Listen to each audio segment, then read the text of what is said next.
வணக்கம். இந்திய நேரப்படி இரவு 8:30 மணி செய்திகள். முதலில் ஜெம் தலைப்புச் செய்திகளை காணலாம். ஜப்பான் பிரதமர் ஷிகேரு இஷிபாவை பிரதமர் நரேந்திர மோடி சந்திப்பு. இந்தியா ஜப்பான் இடையே வர்த்தகம், உள்கட்டமைப்பு உள்ளிட்ட துறைகளில் முக்கிய ஒப்பந்தங்கள் கையெழுத்தானது. மாநிலங்களின் வருவாயை பாதுகாக்காமல் ஜிஎஸ்டி சீர்திருத்தங்கள் மக்களுக்கு பயனளிக்காது. முதலமைச்சர் மு க ஸ்டாலின் கருத்து. பிரதமர் நரேந்திர மோடி அவரது தாயாரை அவதூறாக பேசியதற்காக ராகுல் காந்தி மன்னிப்பு கேட்க வேண்டும்.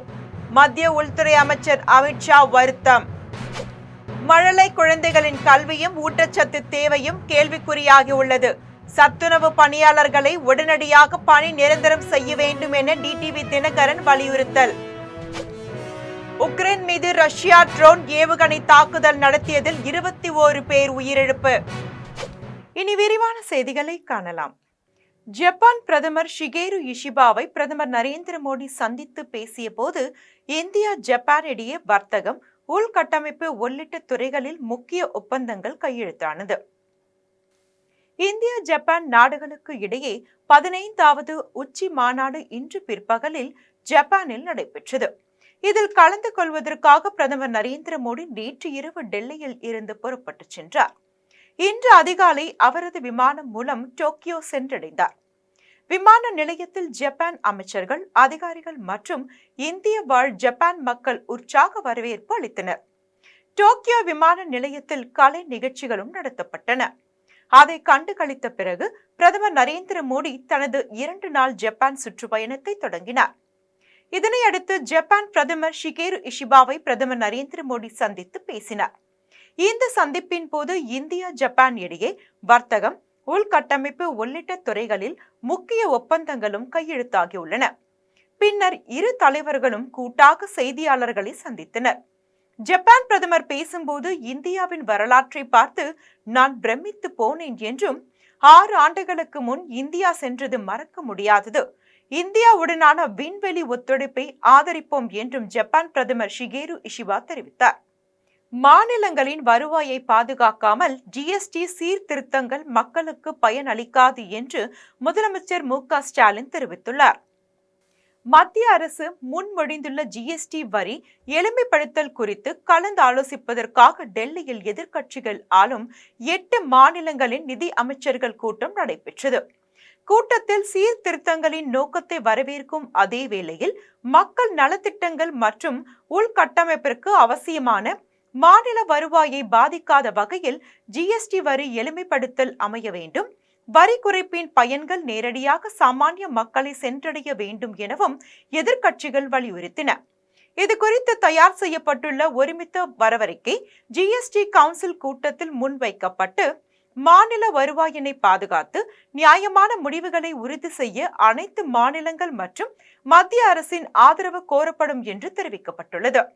இந்நிலையில் மத்திய அரசு முன்மொழிந்துள்ள ஜிஎஸ்டி வரி எளிமைப்படுத்தல் குறித்து தமிழ்நாடு முதலமைச்சர் மு க ஸ்டாலின் எக்ஸ் பக்கத்தில் பதிவு ஒன்றை பதிவிட்டுள்ளார். அதில் மாநிலங்களின் வருவாயை பாதுகாக்காமல் ஜிஎஸ்டி சீர்திருத்தங்கள் மக்களுக்கு பயன் அளிக்காது என்றும், வரி குறைப்பின் பயன்கள் நேரடியாக சாமானிய மக்களை சென்றடைய வேண்டும் என்றும் முதலமைச்சர் மு க ஸ்டாலின் தெரிவித்துள்ளார். பிரதமர் நரேந்திர மோடி மற்றும் அவரது தாயாரை அவதூறாக பேசியதற்காக ராகுல் காந்தி மன்னிப்பு கேட்க வேண்டும் என்று மத்திய உள்துறை அமைச்சர் அமித்ஷா தெரிவித்துள்ளார்.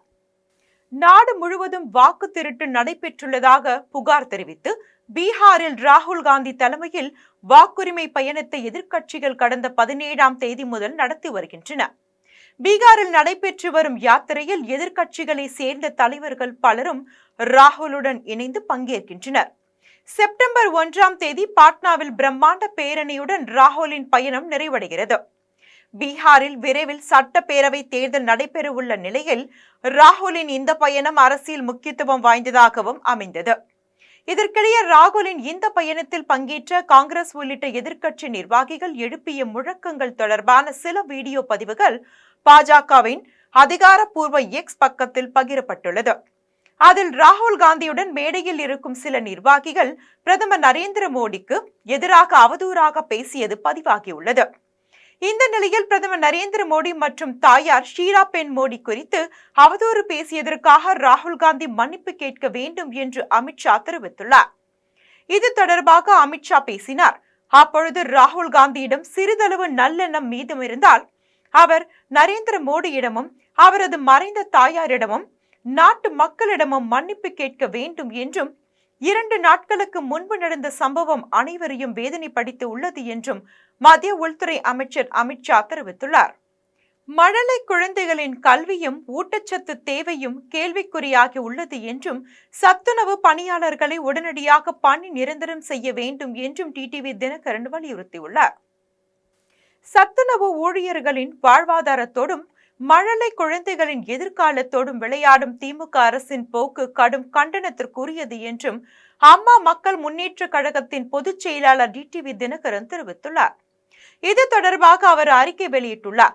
அதில் காலி பணியிடங்களை நிரப்ப வேண்டும், பணி நிரந்தரம் செய்ய வேண்டும், ஓய்வூதியர்களுக்கு வழங்கப்படும் சிறப்பு ஓய்வூதியத்தை உயர்த்தி வழங்க வேண்டும் உள்ளிட்ட பல்வேறு கோரிக்கைகளை வலியுறுத்தி சத்துணவு பணியாளர்கள் தமிழகம் முழுவதும் போராட்டத்தில் ஈடுபட்டு வருவதாக செய்திகள் வெளியாகி உள்ளனர் என்று தெரிவித்தார். மேலும் தமிழக அரசின் சத்துணவு திட்டத்தில் மட்டும் நிலவும் சுமார் 60,000க்கும் மேற்பட்ட காலி பணியிடங்களை நிரப்ப எந்தவித நடவடிக்கையும் எடுக்காத திமுக அரசால் சுமார் 500க்கும் மேற்பட்ட அங்கன்வாடி மையங்கள் மூடப்பட்டிருப்பதோடு மழலை குழந்தைகளின் ஆரம்ப கால கல்வியும் ஊட்டச்சத்து தேவையும் கேள்விக்குறியாகி உள்ளது என்றும் தெரிவித்த அவர், சத்துணவு பணியாளர்களுக்கு தேர்தலுக்கு முன்பாக வழங்கிய வாக்குறுதியை நிறைவேற்றும் வகையில் அவர்களை உடனடியாக பணி நிரந்தரம் செய்ய வேண்டும் என டிடிவி தினகரன் வலியுறுத்தியுள்ளார். உக்ரைன் மீது ரஷ்யா ட்ரோன் ஏவுகணை தாக்குதல் நடத்தியதில் 21 பேர் உயிரிழந்தனர். உக்ரைன் ரஷ்யா இடையேயான போர் இன்று 1282வது நாளாக நீட்டித்து வருகின்றது. இந்த போரில் ஆயிரக்கணக்கானோர் உயிரிழந்தனர். இதனிடையே போரை முடிவிற்கு கொண்டு வர அமெரிக்க ஜனாதிபதி டிரம்ப் தீவிரம் காட்டி வருகின்றார். ஆனாலும் போர் தொடர்ந்து நீடித்து வருகின்றது.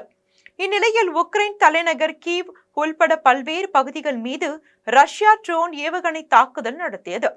இந்த தாக்குதலில் 21 பேர் உயிரிழந்தனர். மேலும் 48 பேர் படுகாயமடைந்தனர். மாமா என்ற வார்த்தைக்கு பல்வேறு அர்த்தங்கள் உள்ள நிலையில் விஜய் நாகரிகமான முறையில் பேச வேண்டும் என்று பாஜக மாநில பொதுச் செயலாளர் கருப்பு முருகானந்தம் தெரிவித்தார். திருவாரூர் மாவட்டம் முத்துப்பேட்டையில் மக்கள் நீதி மய்யம் கட்சியின் மாநில விவசாய அணி துணை செயலாளர் ராஜசேகர் கட்சியை விட்டு விலகி பாரதிய ஜனதா கட்சியில் கருப்பு முருகானந்தம் தலைமையில் இணைந்தார். நிகழ்ச்சியை தொடர்ந்து கருப்பு முருகானந்தம் செய்தியாளர்களை சந்தித்து பேசினார். அப்பொழுது முத்துப்பேட்டையில் வரும் 1ஆம் தேதி 33வது ஆண்டாக விநாயகர் ஊர்வலம் நடைபெற உள்ளது என்றும், விநாயகர் ஊர்வலத்தில் சிறப்பு விருந்தினராக தமிழக பாரதிய ஜனதா கட்சியின் முன்னாள் தலைவர் அண்ணாமலை உள்ளிட்ட இந்து சமுதாய தலைவர்கள் பலர் கலந்து கொள்ள உள்ளனர் எனவும் தெரிவித்தார். மேலும் மாமா என்ற வார்த்தைக்கு பல்வேறு அர்த்தங்கள் உள்ள நிலையில் விஜய் நாகரிகமான முறையில் பேச வேண்டும் என்று எடப்பாடி பழனிசாமி கூட்டத்தில் மட்டுமல்லாமல் எதிர்க்கட்சியினர் நடத்தும் போராட்டங்கள் கூட்டங்களிலும் ஆள் இல்லாமல் ஆம்புலன்ஸ் வருவது வழக்கமாக ஒன்றாக உள்ளது. இது கண்டிக்கத்தக்கது என்றும் பாஜக மாநில பொதுச் செயலாளர் கருப்பு முருகானந்தம் தெரிவித்தார். மக்கள் நீதி மய்யத்தினுடைய மாநில விவசாய அணி இணை செயலாளர் மரியாதைக்குரிய தம்பி ராஜசேகர் அவர்கள் மக்கள் நீதி மய்யத்தினுடைய தலைவர் கமலஹாசன் அவர்கள் எடுத்திருக்கக்கூடிய முடிவை எதிர்த்து திராவிட முன்னேற்ற கழகத்தை எதிர்த்து அரசியல் கட்சியை துவங்கிய ஊழலை எதிர்த்து அரசியல் கட்சியை துவங்கிய கமலஹாசன் அவர்கள் இன்றைக்கு ஊழலுக்கு துணை போகக்கூடியவராக மாறியிருக்கிறார் என்று தன்னுடைய எதிர்ப்பை தெரிவித்து இன்றைக்கு பாரதிய ஜனதா கட்சியிலே தன்னை இணைத்துக் கொண்டிருக்கின்றார். அவரை பாரதிய ஜனதா கட்சி வருக வருக என வரவேற்கிறது. அதேபோல இந்த பகுதியில் விநாயகர் ஊர்வலம் வருகின்ற 1ஆம் தேதி 33வது ஆண்டாக நடைபெற இருக்கிறது. இந்த விநாயகர் ஊர்வலத்தில் தமிழக பாரதிய ஜனதா கட்சியினுடைய முன்னாள் தலைவர் மரியாதைக்குரிய அண்ணன் அண்ணாமலை அவர்கள் இந்த முறை சிறப்பு விருந்தினராக கலந்து கொள்ள இருக்கின்றார். பல்வேறு இந்து சமுதாயத்துடைய தலைவர்கள் கலந்து கொள்ள இருக்கின்றார்கள். மிகப்பெரிய விழாவாக ஒவ்வொரு ஆண்டையும் போல சிறப்பாக தமிழர் என தம்பட்டம் அடித்து ஆட்சிக்கு வந்த திமுகவினர் துணை குடியரசுத் தலைவர் தேர்தலில் ஒரு தமிழருக்கு எதிராக செயல்படுவது ஏன் என்று காசி தர்மம் பகுதியில் ஜி.கே. வாசன் கேள்வி எழுப்பினார். காசி தர்மம் பகுதிக்கு வருகை தந்த தமிழ் மாநில காங்கிரஸ் கட்சியின் தலைவர் ஜி.கே. வாசன் செய்தியாளர்களை சந்தித்து பேசினார். அப்பொழுது உலக புகழ் வாய்ந்த சுற்றுலா தலமான குற்றாலத்தை மேலும் மேம்படுத்துவதன் மூலம் தமிழகத்தின் பொருளாதாரம் மட்டுமல்லாது தென்காசி மாவட்டத்தின் பொருளாதாரம் மேம்படும் எனவும், தென்காசி மாவட்ட மக்களின் நீண்டகால பிரச்சனையான வனவிலங்குகள் தொல்லையை கட்டுப்படுத்த வேண்டும் எனவும் தமிழக அரசிற்கு ஜி.கே. வாசன் கோரிக்கை விடுத்தார். மேலும் தமிழர் என கூறிக்கொண்டு தம்பட்டம் அடிக்கும் திமுக அரசு துணை குடியரசுத் தலைவர் தேர்தல் ஒன்று தமிழருக்கு எதிராக செயல்படுவது ஏன் எனவும், இதுபோன்ற வரலாறு பிழையை செய்யும் திமுகவினரை ஒருபோதும் தமிழக மக்கள் மன்னிக்க மாட்டார்கள் என்றும் தமிழ் மாநில காங்கிரஸ் கட்சியின் தலைவர் ஜி.கே. வாசன் தெரிவித்தார். அதனை உறுதி செய்து கொள்ளும் வகையிலே அரசு தன்னுடைய பணியை செய்ய வேண்டும்.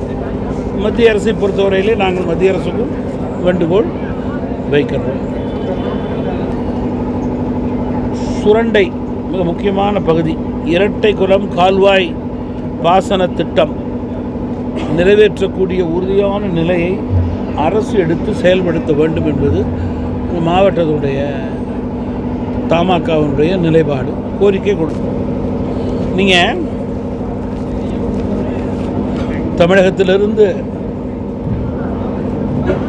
ஜனாதிபதி இருந்த காலம் உண்டு, துணை ஜனாதிபதி இருந்த காலங்கள் உண்டு. ராஜாஜி அவர்கள் ஒரு மிக முக்கியமான பொறுப்பிலே, தனி பொறுப்பிலே இந்தியாவிலே இருந்த காலம் உண்டு. தமிழகத்தை பொறுத்தவரை எவ்வளவு பிரச்சனையாக இருந்தாலும் கண்ணியத்தோடும் கவனத்தோடும் முதலமைச்சர் வழி நடத்துகிறார் என்று வளையப்பட்டி கிராமத்தில் நாடாளுமன்ற உறுப்பினர் மாணிக்க தாகூர் தெரிவித்தார். திருப்பரங்குன்றம் பகுதிக்கு உட்பட்ட வளையாப்பட்டி கிராமத்தில் ரூபாய் 25 லட்சம் மதிப்பீட்டிலும், சிந்தாமணியில் 12,60,000 மதிப்பீட்டிலும் கட்டி முடிக்கப்பட்டுள்ள புதிய ரேஷன் கடையை நாடாளுமன்ற உறுப்பினர் மாணிக்க தாகூர் ரிப்பன் வெட்டி பொதுமக்களின் பயன்பாட்டிற்கு திறந்து வைத்தார். அதன் பின்னர் செய்தியாளர்களை சந்தித்து பேசினார். அப்பொழுது வாக்கு திருட்டை பற்றி மக்களுக்கு எடுத்துரைக்கும் நோக்கத்திலும், பீகாரில் 65 லட்சம் திருட்டு வாக்குகளை நீக்குவதற்காகவும், சதி திட்டத்தில் இருந்து மக்களை காப்பாற்றுவதற்காகவும் ராகுல் காந்தி யாத்திரை நடத்துகின்றார் என்று தெரிவித்தார். மேலும் தமிழகத்தை பொறுத்தவரை எவ்வளவு பிரச்சனையாக இருந்தாலும் கண்ணியத்தோடும் கவனத்தோடும் முதலமைச்சர் வழி நடத்துகிறார் என்று நாடாளுமன்ற உறுப்பினர் மாணிக்க தாகூர் தெரிவித்தார். 2026 சட்டமன்ற தேர்தலில் விஜய் வருகை தாக்கத்தை ஏற்படுத்தும் என்று தூத்துக்குடியில் தேமுதிக பொதுச் செயலாளர் பிரேமலதா விஜயகாந்த் தெரிவித்தார். தூத்துக்குடி விமான நிலையத்தில் தேமுக பொதுச் செயலாளர் பிரேமலதா விஜயகாந்த் செய்தியாளர்களை சந்தித்து பேசினார்.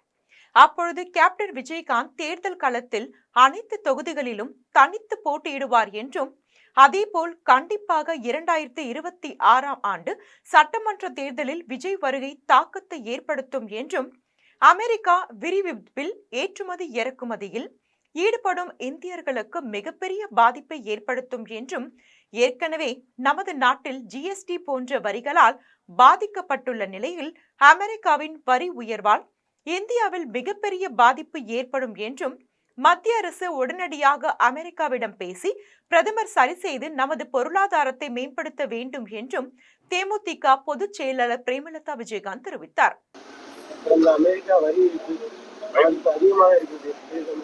இது இந்தியன்ஸ்க்கு ரொம்ப பாதிக்குங்க. எஸ்பெஷலி எக்ஸ்போர்ட் இம்போர்ட் செய்கிறவங்களுக்கு, பிஸ்னஸ் பீப்புளுக்கு இது ஒரு மிகப்பெரிய ஒரு பாதிப்பை உண்டாக்கும். ஆல்ரெடி நம்ம நாட்டிலேயே ஜிஎஸ்டி போன்ற பல வரிகளால் நம்ம மக்கள் பாதிக்கப்பட்டிருக்கிற நிலையில் இன்றைக்கு அமெரிக்காவுடைய இந்த நம்ம மெயினாக இந்தியாவில் ரொம்ப பாதிப்பு ஏற்படும். மத்திய அரசு உடனடியாக அவங்க கிட்ட பேசி அதை சரி செய்து நம்மளுடைய பொருளாதாரத்தை மேம்படுத்தணும்னு உத்தரமேரூர் சிறப்பு நிலை பேரூராட்சி கட்டுப்பாட்டில் உள்ள பொது கழிப்பறையை தூய்மைப்படுத்த நடவடிக்கை எடுக்க வேண்டும் என பொதுமக்கள் மற்றும் சமூக ஆர்வலர்கள் கோரிக்கை விடுத்துள்ளனர். உத்தரமேரூர் சிறப்பு நிலை பேரூராட்சி கட்டுப்பாட்டில் நல்ல தண்ணீர் குளக்கரையில் பொது கழிப்பறை பயன்பாட்டில் உள்ளது. இதன் அருகே உலக புகழ்பெற்ற சுந்தர வரதராஜ பெருமாள் கோவில், பாலசுப்பிரமணியர் திருக்கோவில்கள் உள்ளன. மேலும் காவலர் குடியிருப்பு, பேரூராட்சி சார்பில் உடற்பயிற்சி நிலையங்கள், சிறுவர் பூங்கா, குடிநீர் சுத்திகரிப்பு நிலையம் செயல்பட்டு வருகின்றது. இந்நிலையில் இப்பகுதியில் உள்ள ஆண்கள் கழிவறை சுகாதாரமற்ற நிலையில் உள்ளதால் துர்நாற்றம் வீசி பொதுமக்களுக்கு நோய் தொற்று பரவும் அபாயம் ஏற்பட்டுள்ளது. எனவே பேரூராட்சி நிர்வாகம் பொது கழிப்பறையை தூய்மைப்படுத்த நடவடிக்கை எடுக்க வேண்டும் என்று பொதுமக்கள் மற்றும் சமூக ஆர்வலர்கள் கோரிக்கை விடுத்துள்ளனர். விழுப்புரம் அரசு மகளிர் மாதிரி மேல்நிலைப் பள்ளியில் 6ஆம் வகுப்பு பயிலும் மாணவிகளிடம் பாலியல் சீண்டலில் ஈடுபட்ட ஆசிரியர் பால் வின்சென்ட்டை காவல்துறையினர் கைது செய்தனர். விழுப்புரம் அரசு மாதிரி மகளிர் மேல்நிலைப் பள்ளியில் 6ஆம் வகுப்பு மாணவிகள் 3 பேரிடம் ஆங்கில பாடம் நடத்தும் இடைநிலை ஆசிரியர் பால் வின்சென்ட் பாலியல் சீண்டலில் ஈடுபட்டதாக பாதிக்கப்பட்ட மாணவிகள் 3 பேர் பள்ளியின் தலைமை ஆசிரியர் சசிகலாவிடம் எழுத்துப்பூர்வமாக புகார் அளித்தனர். மாணவிகளின் புகார் குறித்து தலைமை ஆசிரியர் சசிகலா குழந்தைகள் நல அமைப்பிற்கு தகவல் அளித்த நிலையில் குழந்தை நல அமைப்பினர் மாணவிகளிடம் விசாரணை நடத்தினர். இதனையடுத்து குழந்தைகள் நல அமைப்பினர் காவல் நிலையத்தில் அளித்த புகாரின் பேரில் ஆசிரியர் பால் வின்சென்ட்டை காவல்துறையினர் விசாரணைக்காக அழைத்துச் சென்றனர். இந்த சம்பவம் அறிந்த பெற்றோர்கள் பள்ளியை முற்றுகையிட்டு ஆசிரியர்கள் மற்றும் காவல்துறையிடம் வாக்குவாதத்தில் ஈடுபட்டனர். அதனைத் தொடர்ந்து காவல்துறையினர் பேச்சுவார்த்தை நடத்தியதை அடுத்து பெற்றோர் கலைந்து சென்றனர். கல்பாக்கத்தில் நடைபெற்ற போதைக்கு எதிரான விழிப்புணர்வு பேரணியை புதுப்பட்டினம் காவல்துறை உதவி ஆய்வாளர் இளங்கோவன் கொடியசைத்து துவக்கி வைத்தார். செங்கல்பட்டு மாவட்டம் மாமல்லபுரம் அடுத்த நல்லூர் கிராமத்தில் செயல்பட்டு வரும் தனியார் கல்லூரி சார்பில் போதைக்கு எதிரான விழிப்புணர்வு பேரணி நாட்டு நலப்பணி திட்ட அலுவலரும் கணித பேராசிரியருமான ஹரிதாஸ் தலைமையில் கல்பாக்கத்தில் நடைபெற்றது. கல்பாக்கம் காவல் நிலையம் அருகே துவங்கிய பேரணியை கல்லூரி முதல்வர் அர்ச்சுனன் முன்னிலையில் புதுப்பட்டினம் காவல்துறை உதவி ஆய்வாளர் இளங்கோவன் கொடியசைத்து துவக்கி வைத்தார். பேரணியில் கல்லூரி மாணவ மாணவிகள் பங்கேற்று போதைக்கு எதிரான விழிப்புணர்வு பதாகைகளை கையில் ஏந்தியபடி முக்கிய வீதிகள் வழியாக சென்று பொதுமக்களிடையே விழிப்புணர்வு ஏற்படுத்தினர். பேரணியில் கல்பாக்கம் காவல்துறையினர், கல்லூரி பேராசிரியர்கள், ஊழியர்கள் என 500க்கும் மேற்பட்டோர் கலந்து கொண்டனர். நாற்றம்பள்ளி அடுத்த பச்சூர் டோல்கேட் பகுதியில் முன்னால் சென்ற கண்டெய்னர் லாரி மீது கார் மோதிய விபத்தில் ஒருவர் சம்பவ இடத்திலேயே உயிரிழந்தார். சென்னை சூளை பகுதியை சேர்ந்த தேவராஜ், அவருடைய மகன் நரசிம்ம பிரசாத் மற்றும் தேவராஜ் நண்பரான ஸ்ரீனிவாசுலு ஆகியோர் ஓசூர் அடுத்த முக்கண்டப்பள்ளி பகுதியில் உள்ள தேவராஜுக்கு சொந்தமான இடத்தை பார்ப்பதற்காக சென்னையில் இருந்து ஓசூர் நோக்கி காரில் சென்றனர். திருப்பத்தூர் மாவட்டம் நாற்றம்பள்ளி அடுத்த பச்சூர் டோல்கேட் பகுதியில் சென்றபோது முன்னால் சென்ற கண்டெய்னர் லாரியின் மீது கார் மோதி விபத்துக்குள்ளானது. இதில் காரில் பயணம் செய்த தேவராஜ் சம்பவ இடத்திலேயே உயிரிழந்தார். அவருடைய நண்பரான ஸ்ரீனிவாசுலு படுகாயங்களுடன் மேல் சிகிச்சைக்காக கிருஷ்ணகிரி மருத்துவக் கல்லூரி மருத்துவமனைக்கு அனுப்பி வைக்கப்பட்டார். மேலும் தேவராஜின் மகனான நரசிம்ம பிரசாத் சிறு காயமுடன் அதிர்ஷ்டவசமாக உயிர் தப்பினார். விபத்து குறித்து தகவல் அறிந்து சம்பவ இடத்திற்கு விரைந்து வந்த நாற்றம்பள்ளி காவல்துறையினர் இறந்தவரின் உடலை கைப்பற்றி பிரேத பரிசோதனைக்காக திருப்பத்தூர் அரசு மருத்துவமனைக்கு அனுப்பி வைத்தார். மேலும் விபத்து குறித்து வழக்கு பதிவு செய்து விசாரணை மேற்கொண்டனர். வாலாஜாபேட்டையில் 3 தினங்கள் பிரதிஷ்டை செய்யப்பட்ட விநாயகர் சிலைகளை கரைக்க விசி மோட்டூர் ஏரிக்கு இந்து மக்கள் கட்சியினர் ஊர்வலமாக எடுத்துச் சென்று கரைத்தனர். ராணிப்பேட்டை மாவட்டம் வாலாஜாபேட்டை பகுதியில் விநாயகர் சதுர்த்தி விழாவை முன்னிட்டு 3 நாட்களாக பிரதிஷ்டை செய்து வழிபட்ட 10க்கும் மேற்பட்ட விநாயகர் சிலைகளுக்கும் இந்து மக்கள் கட்சியினர் சிறப்பு பூஜைகளை செய்தனர். அதன் பின்னர் காவல்துறையினரின் அறிவுரையை ஏற்று பாதுகாப்பு வீரர்களுடன் ஊர்வலம் நடைபெற்றது.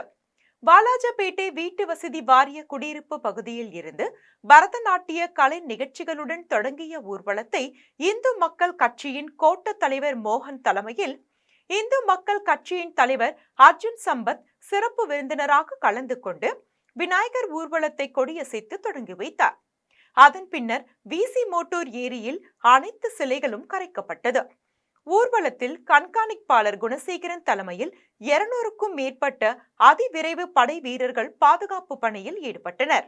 தமிழக முதலமைச்சரின் உங்களுடன் ஸ்டாலின் 2ஆம் கட்ட திட்ட முகாமில் தமிழக கைத்தறி துணை அமைச்சர் ஆர் காந்தி பங்கேற்று பொதுமக்களுக்கு 1 மணி நேரத்தில் வீட்டுமனை பட்டாவை வழங்கினார்.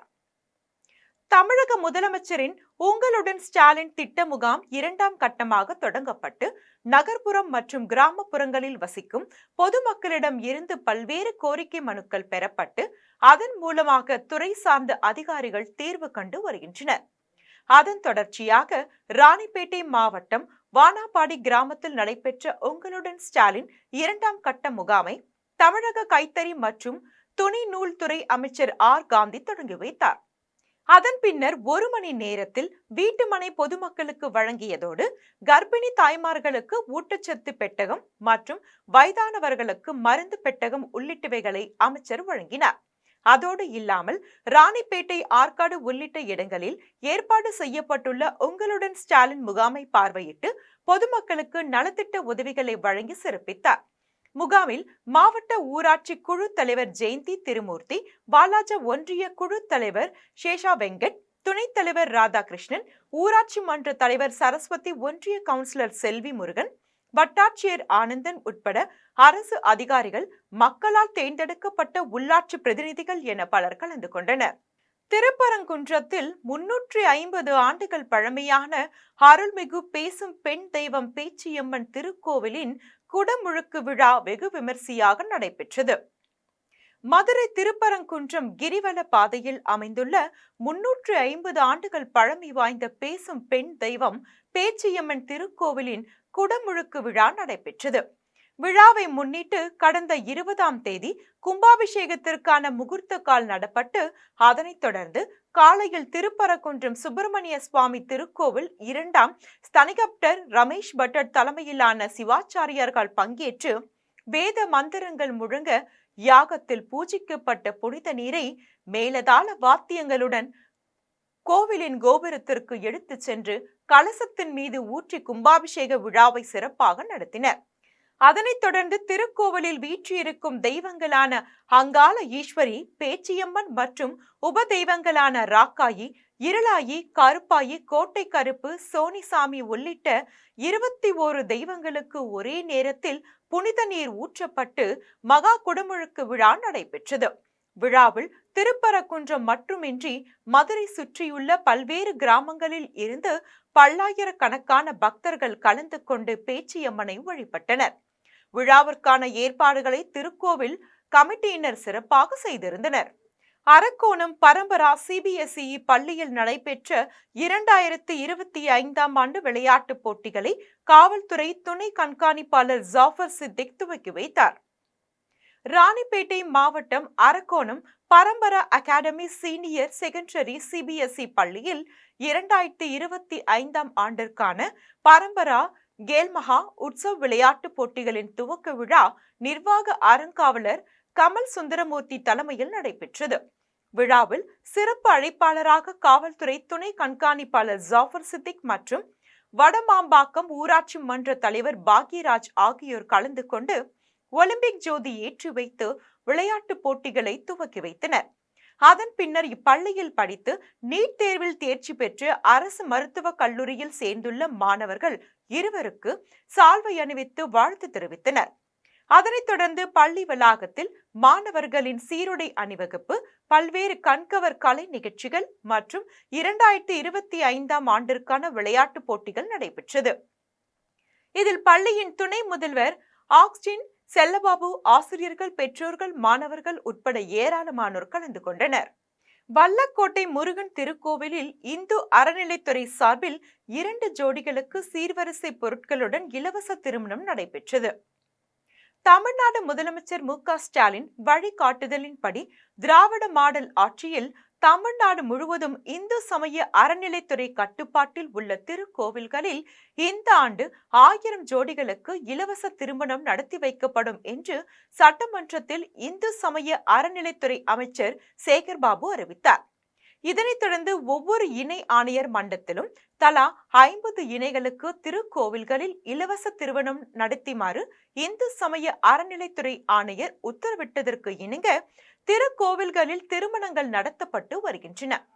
அதன்படி காஞ்சிபுரம் மாவட்டம் ஸ்ரீபெரும்புதூர் அடுத்து வல்லக்கோட்டையில் அமைந்துள்ள சுப்பிரமணிய சுவாமி திருக்கோவிலில் வெள்ளிக்கிழமையன்று வல்லக்கோட்டை தேன்மொழி திருச்சி மணிகண்டனுக்கும் ராமானுசாபுரம் சந்தியா ரகுமான் ஆகியோருக்கும் என 2 தம்பதிகளுக்கு இலவச திருமணத்தை திருக்கோவில் அர்ச்சகர்கள் நடத்தி வைத்தனர்.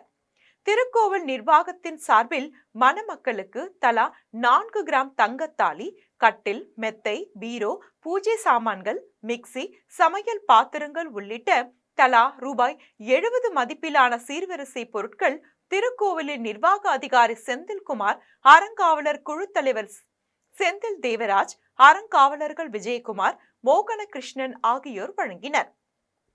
இந்நிகழ்ச்சியில் அறநிலைத்துறையின் வாலாஜாபாத் ஆய்வாளர் சிவராமகிருஷ்ணன், காங்கிரஸ் கட்சியின் பொறுப்பாளர் புண்ணியநாதன், திமுக பொறுப்பாளர் வல்லக்கோட்டை குமார், ஸ்ரீபெரும்புதூர் ஒன்றிய குழு துணைத் தலைவர் மாலதி போக்சோ உட்பட பொதுமக்கள் பலர் கலந்து கொண்டனர். திருமணத்திற்கு வந்திருந்த அனைவருக்கும் திருக்கோவில் நிர்வாகத்தின் சார்பில் அறுசுவை உணவு வழங்கப்பட்டது.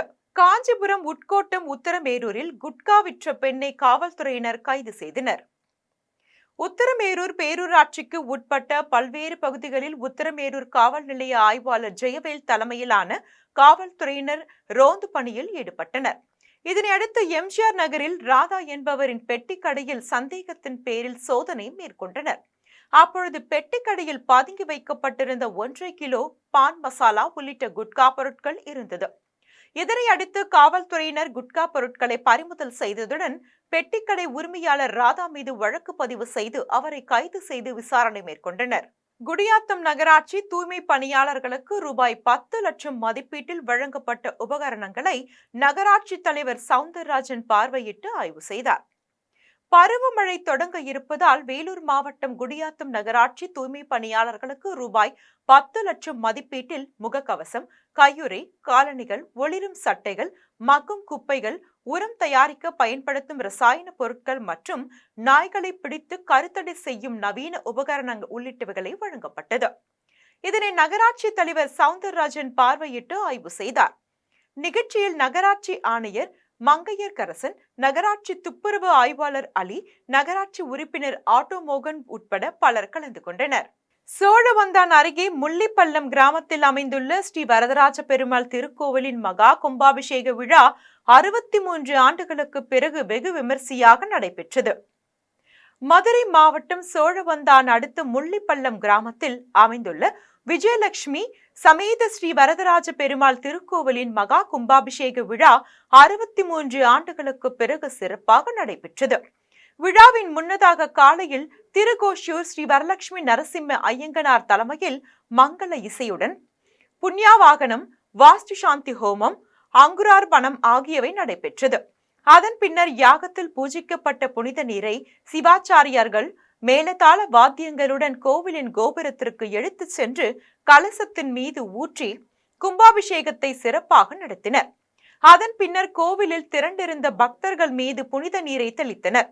விழாவில் சோழவந்தான் சட்டமன்ற உறுப்பினர் வெங்கடேசன், உயர்நீதிமன்ற மூத்த வழக்கறிஞர் டி.கே. கோபாலன், கோவில் நிர்வாக அலுவலர் இளமதி, தக்கார் சங்கரேஸ்வரி, தென்கரை கோவில் நிர்வாக அதிகாரி கார்த்திகை செல்வி, சோழவந்தான் பேரூராட்சி மன்ற தலைவர் ஜெயராமன் உட்பட ஏராளமான பொதுமக்கள் கலந்து கொண்டு விஜயலட்சுமி சமேத ஸ்ரீ வரதராஜ பெருமாளை வழிபட்டனர்.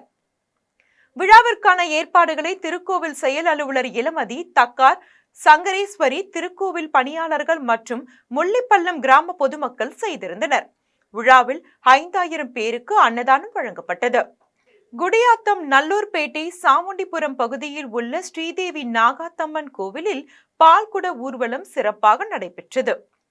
வேலூர் மாவட்டம் குடியாத்தம் நல்லூர்பேட்டை சாமுண்டிபுரம் கிராமத்தில் அமைந்துள்ள ஸ்ரீதேவி நாகாத்தம்மன் திருக்கோவிலில் 23ஆம் ஆண்டு ஆடி திருவிழா சிறப்பாக நடைபெற்றது. விழாவிற்கு பெரியதனம் கஜேந்திரன், உதயகுமார் ஆகியோர் தலைமை தாங்கினர். விழாவின் முன்னதாக மாசுபடு அம்மன் திருக்கோவிலில் சிறப்பு பூஜைகள் நடத்தப்பட்டு தீபாராதனை நடைபெற்றது. இதனைத் தொடர்ந்து விரதமிருந்த பெண்கள் செவ்வாடை அணிந்து கொண்டு தலையில் பால் குடங்களை ஏந்தியவாறு முக்கிய சாலைகள் வழியாக ஊர்வலமாக சென்று கோவிலை வந்தடைந்தனர். அதன் பின்னர் ஸ்ரீதேவி நாகாத்தம்மனுக்கு பாலாபிஷேகம் நடைபெற்றது. விழாவில் சிறப்பு அழைப்பாளராக சிறுவங்கி பஞ்சாயத்து முன்னாள் தலைவர் ரவி, உதயகுமார், சபாபதி, மஞ்சுநாதன் உள்ளிட்ட முக்கிய பிரமுகர்களுடன் திரளான பக்தர்கள் கலந்து கொண்டு ஸ்ரீதேவி நாகாத்தம்மனை வழிபட்டனர். விழாவில் பக்தர்களுக்கு அன்னதானம் வழங்கப்பட்டது. பெரியபாளையம் அடுத்த சின்னம்பேடு கிராமத்தில் அமைந்துள்ள ஸ்ரீ வரதராஜ பெருமாள் திருக்கோவிலின் மகா கும்பாபிஷேக விழா 13 ஆண்டுகளுக்கு பின்னர் வெகு விமரிசையாக நடைபெற்றது. திருவள்ளூர் மாவட்டம் பெரியபாளையம் அடுத்த சின்னம்பேடு கிராமத்தில் ஸ்ரீ வரதராஜ பெருமாள் திருக்கோவில் அமைந்துள்ளது. இக்கோவிலில் 3500 ஆண்டுகளுக்கு முற்பட்ட கோவில் என்றும் ராமாயண காலத்தில் லவன் குசாலன் பேரிட்ட ஸ்தலமாகவும் அருணகிரிநாதரால் பாடல் பாடப்பட்ட ஸ்தலமாகவும் விளங்குகின்றது. மேலும் இத்திருத்தலத்தில் வரதராஜ பெருமாள் மேற்கு திசை நோக்கியும், ஸ்ரீனிவாச பெருமாள் கிழக்கு திசை நோக்கியும், லட்சுமி நாராயண பெருமாள் தெற்கு திசை நோக்கியும் 3 மூர்த்திகள் வீற்றிருப்பது சிறப்பாக உள்ளது. இவ்வாறு சிறப்புகளை பெற்ற திருக்கோவிலுக்கு 13 ஆண்டுகளுக்கு பின்னர் மகா கும்பாபிஷேகம் நடைபெற்றது. இந்நிலையில் திருக்கோவிலை இந்து சமய அறநிலைத்துறை உதவி ஆணையர் சிவஞானம், செயல் அலுவலர் மாதவன் ஆகியோர் தலைமையில் கிராம பொதுமக்கள் 5 நிலை கோபுரங்களை அமைத்து ஸ்தபதி நடராஜன் கைவண்ணத்தில் திருக்கோவிலை புனரமைத்தனர். அதனைத் தொடர்ந்து கோவிலின் மகா கும்பாபிஷேக விழா காலையில் 9 மணிக்கு சிறப்பாக நடைபெற்றது. விழாவை முன்னிட்டு மகா பூர்ணாகுதி, யாத்ராதானம், மகா தீபாராதனை உள்ளிட்டவைகள் நடைபெற்றது. அதன் பின்னர் மங்கள வாத்தியம் முழங்க புனித நீர் அடங்கிய கலசங்களை சிவாச்சாரியர்கள் விமான கோபுரம், ராஜகோபுரம், மூலவர், பிரகாரமூர்த்திகள் உள்ளிட்ட தெய்வங்களுக்கு புனித நீர் ஊற்றி மகா கும்பாபிஷேகத்தை சிறப்பாக நடத்தினர். அதன் பின்னர் பக்தர்கள் மீது புனித நீரை தெளித்தனர். அதனைத் தொடர்ந்து பக்தர்களுக்கு தீர்த்தம், பிரசாதம் வழங்கப்பட்டது. திருக்கோவில் வளாகத்தில் அனைத்து பக்தர்களுக்கும் அன்னதானம் வழங்கும் நிகழ்ச்சி நடைபெற்றது. நிகழ்ச்சிக்கான ஏற்பாடுகளை இந்து சமய அறநிலைத்துறை உதவி ஆணையர் சிவஞானம், செயல் அலுவலர் மாதவன் ஆகியோர் தலைமையில் கிராம பொதுமக்கள் சிறப்பாக செய்திருந்தனர். விழாவில் முன்னாள் ஊராட்சி மன்ற தலைவர் ஜான்சி ராணி, ராஜா, துணைத் தலைவர் பால்ராஜ், ஸ்தபதி சிதம்பரம் நடராஜன் உட்பட சற்று வட்டாரத்தை சேர்ந்த திரளான பக்தர்கள் கலந்து கொண்டு சுவாமி தரிசனம் செய்தனர். மாலையில் திருக்கோவில் வளாகத்தில் சுவாமிக்கு திருக்கல்யாணமும், அதனைத் தொடர்ந்து பூக்களாலும் மின் விளக்குகளாலும் அலங்கரிக்கப்பட்ட சுவாமி முக்கிய வீதிகளின் வழியாக திருவீதி உலா வரும் நிகழ்ச்சியும் நடைபெற்றது. கும்பாபிஷேக விழாவை தொடர்ந்து 48 நாட்கள் மண்டல அபிஷேகமும் நடைபெறுகின்றது. மீண்டும் தலைப்புச் செய்திகள். ஜப்பான் பிரதமர் ஷிகேரு இஷிபாவை பிரதமர் நரேந்திர மோடி சந்திப்பு. இந்தியா ஜப்பான் இடையே வர்த்தகம், உள்கட்டமைப்பு உள்ளிட்ட துறைகளில் முக்கிய ஒப்பந்தங்கள் கையெழுத்தானது. மாநிலங்களின் வருவாயை பாதுகாக்காமல் ஜிஎஸ்டி சீர்திருத்தங்கள் மக்களுக்கு பயனளிக்காது. முதலமைச்சர் மு.க. ஸ்டாலின் கருத்து. பிரதமர் நரேந்திர மோடி அவரது தாயாரை அவதூறாக பேசியதற்காக ராகுல் காந்தி மன்னிப்பு கேட்க வேண்டும். மத்திய உள்துறை அமைச்சர் அமித்ஷா வருத்தம். மழலை குழந்தைகளின் கல்வியும் ஊட்டச்சத்து தேவையும் கேள்விக்குறியாகியுள்ளது. சத்துணவு பணியாளர்களை உடனடியாக பணி நிரந்தரம் செய்ய வேண்டும் என டிடிவி தினகரன் வலியுறுத்தல். உக்ரைன் மீது ரஷ்யா ட்ரோன் ஏவுகணை தாக்குதல் நடத்தியதில் 21 பேர் உயிரிழப்பு. இத்துடன் செய்திகள் நிறைவடைகின்றன. மீண்டும் செய்திகள் நள்ளிரவு 12 மணிக்கு உடனுக்குடன் செய்திகளை காண GemLive.tv என்ற இணையதளத்தில் இணைந்திருங்கள். நன்றி, வணக்கம்.